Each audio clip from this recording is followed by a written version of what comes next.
October மாதம் 12ஆம் தேதி சனிக்கிழமை. கலாத்தியர் 3வது அதிகாரம் 22 29 வசனங்கள். அதில் மிகச் சிறப்பாக 26 27 வசனங்கள். கிறிஸ்து இயேசு மீது கொண்டுள்ள நம்பிக்கையால் நாம் அனைவரும் கடவுளுடைய மக்களாய் இருக்கிறோம். அவரோடு இணைந்திருந்து இருக்க கிறிஸ்துவை அணிந்திருக்கிறீர்கள். ஆகவே நாம் வாக்குறுதியின்படி நாம் அடிப்படையில் உரிமை பேருடையவர்களாக இருக்கிறோம். பழைய ஏற்பாட்டிலே சட்டத்தின் அடிப்படையிலே அவர்கள் வழிநடத்தப்பட்டார்கள்.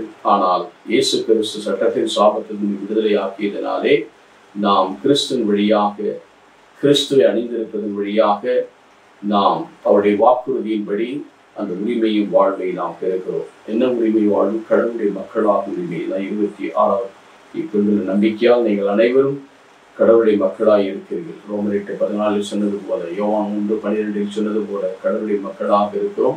கிறிஸ்துடைய நம்பிக்கையில் நாம் நாமத்தில் விசுவாசம் வைக்க நாம் கடவுளின் மக்களாக மாறுகிறோம். இது வாக்குறுதி அடிப்படையில் நடைபெறுகிறது. நாம் நம்பிக்கையோடு செபிப்போம். எங்கள் நல்ல தகப்பனே, வாக்குறுதியினால் உரிமை பேர் பெற்று நாங்கள் கடவுளுடைய பிள்ளைகளாக இருக்கிறோம். தொடர்ந்து அவருடைய ஆசீர்வாதத்துக்குள் செயல்பட கிருபை செய்யும் நல்ல பிதாவே. ஆமென்.